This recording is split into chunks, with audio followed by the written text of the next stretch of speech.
Thank you very much. Totally enjoyed the show, guys. All right.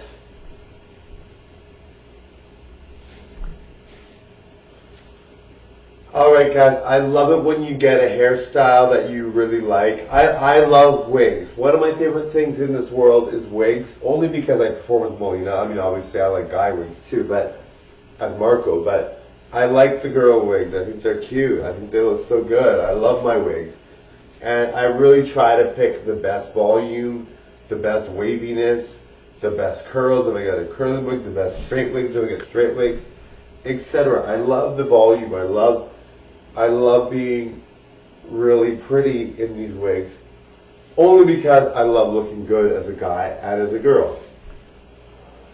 I love being feminine as a girl and being masculine as a guy. I think that's really cool that someone like me, or someone in general, can be really gorgeous as both. I think being able to pull it off is not easy. I think a lot of people that are gorgeous as guys are not gorgeous as girls, and vice versa. And the other thing too about that is a lot of guys that are gorgeous as guys tend to not perform as girls, right? I don't think a lot of them would. So, some of them would for sure, and I'm sure there's a lot more than I might think, could imagine, but in general, I think the majority of men that are super good looking will not dress up as girls or be trans or whatever they are, or do drag or anything. But there has to be some. There has to be enough that it's a large population in the world, so there's got to be lots, but enough that there's enough people. But I really think,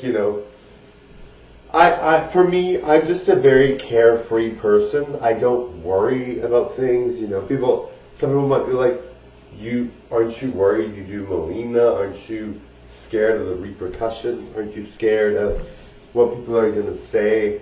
Aren't you scared of what the reactions are going to be? And to me, we're all in the same boat, right?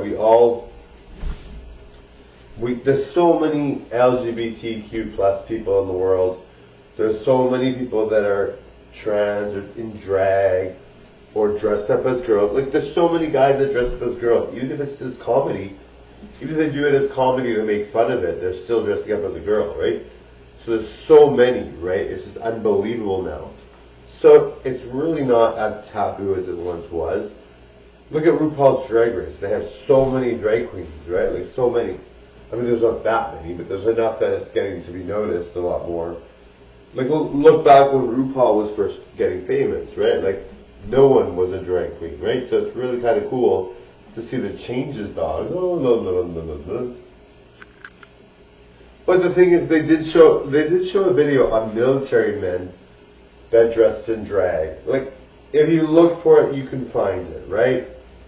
Like, there's a gay NFL player. You know what I mean? There's a lot more than we even know, right? Jeffree Star has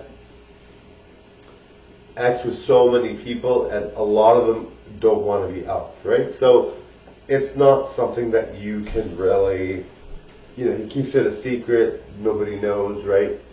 So I'm sure if we looked at everyone that was LGBTQ plus, guys or girls or trans or whatever, and we saw what the actual numbers were, nobody would think it was taboo. But even with the numbers that we do know, it's not really that taboo, in my opinion. I mean, I could be totally off, but I feel like there's so many LGBTQ plus people in the world. I don't think it's really a huge deal anymore. Really, I don't think so. But I could be wrong. But it just seems to me that everyone, like a lot of people that are